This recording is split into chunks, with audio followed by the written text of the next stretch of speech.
അനധികൃതമായി ട്രെയിനിൽ കടത്താൻ ശ്രമിച്ച 44 ലക്ഷം രൂപയുമായി 2 പേർ പുനലൂരിൽ പിടിയിൽ.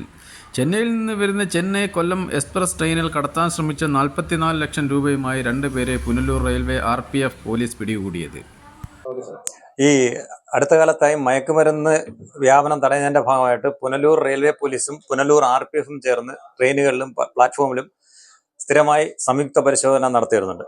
അതിന്റെ അടിസ്ഥാനത്തിൽ വിശേഷിച്ച് രാത്രി വരുന്ന ട്രെയിനിലും അതിരാവിലെ വരുന്ന ട്രെയിനിലും നമ്മൾ പരിശോധന ശക്തമാക്കിയിട്ടുണ്ട്. ഇന്ന് രാവിലെ പ്ലാറ്റ്ഫോം പരിശോധിച്ചുകൊണ്ടിരിക്കവേ 2 പേര് സംശയാസ്പദമായ സാഹചര്യത്തിൽ നടന്നു വരുന്നതായിട്ട് കണ്ട് അവരുടെ നടത്തിൽ തന്നെ RPFിലെ തിലയരാജ് ASIക്ക് ഒരു സംശയം തോന്നി. അത് ഞങ്ങളോട് ഷെയർ ചെയ്ത് ഞങ്ങൾ അങ്ങനെ സംയുക്തമായിട്ട് പിടിച്ചു നിർത്തി. അത് അവരെ ദേഹപരിശോധന നടത്തിയപ്പോഴത്തേന് ഒരാളിന്റെ അരയിൽ ഇത് തുണി കൊണ്ട് ധരിച്ച ഈ ബെൽറ്റിനകത്ത് 18 ലക്ഷം രൂപയും കൂടെ വന്ന് മറ്റൊരാളിന്റെ അരയില് ഈ 24 ലക്ഷം രൂപയും എന്നാണ് അവർ പറഞ്ഞത്. എണ്ണി തിട്ടപ്പെടുത്തിയിട്ടില്ല. SBIയിൽ കൊണ്ടുപോയി എണ്ണി തിട്ടപ്പെടുന്നേ ഉള്ളൂ. അങ്ങനെ അത് സീസ് ചെയ്തിട്ടുണ്ട്. ചോദിച്ചപ്പോഴത്തേന് അവർക്ക് മതിയായ രേഖകളൊന്നും ഇല്ലാതെ മധുരയിൽ നിന്ന് കൊണ്ടുവന്നതാണ് എന്നാണ് പറഞ്ഞത്. അതിനെപ്പറ്റി കൂടുതൽ ഇതിന്റെ സോഴ്സും മറ്റു കാര്യങ്ങളും കൂടുതലായിട്ട് അന്വേഷിക്കും. ഇത് സ്ഥിരമായിട്ട് പൈസ കടത്തി വരുന്നുണ്ടോ എന്നുള്ളതിനെ കുറിച്ചുള്ള ഉൾപ്പെടെയുള്ള എല്ലാ വിവരങ്ങളും വിശദമായി തന്നെ അന്വേഷിക്കാനാണ് നമ്മളുടെ നീക്കം.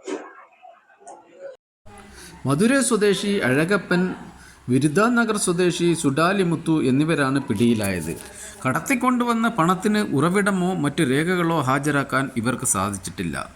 അന്യസംസ്ഥാനത്ത് നിന്നും റെയിൽ മാർഗം വൻതോതിൽ ലഹരി പദാർത്ഥങ്ങളും കുഴൽപ്പണവും എത്തുന്നതായി വിവരം ലഭിച്ചതിൻ്റെ അടിസ്ഥാനത്തിൽ സംസ്ഥാന റെയിൽവേ പോലീസ് മേധാവി അരുൾ RB കൃഷ്ണ IPSന്റെ നിർദ്ദേശപ്രകാരം RPFുമായി ചേർന്ന് സംയുക്തമായി കഴിഞ്ഞ ഒരു മാസക്കാലമായി ട്രെയിനുകളിലും പ്ലാറ്റ്ഫോമുകളിലും പരിശോധന നടത്തുകയായിരുന്നു.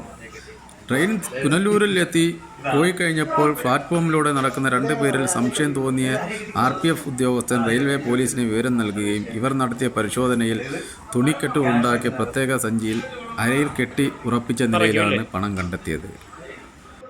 Punalur railway police SHO G Sreekumar, SI Sreekumar, MS, senior civil police ഓഫീസർമാരായ മനു, രതീഷ്, പ്രേംകുമാർ, മണിരാജ്, സിവിൽ പോലീസ് ഓഫീസർമാരായ അരുൺ, സുഭാഷ്, RPF ഉദ്യോഗസ്ഥൻ ASI നടരാജൻ, മനോജ്, സുരേഷ്, റെജി എന്നിവരടങ്ങിയ സംഘമാണ് റെയിൽ പരിശോധന നടത്തിയത്.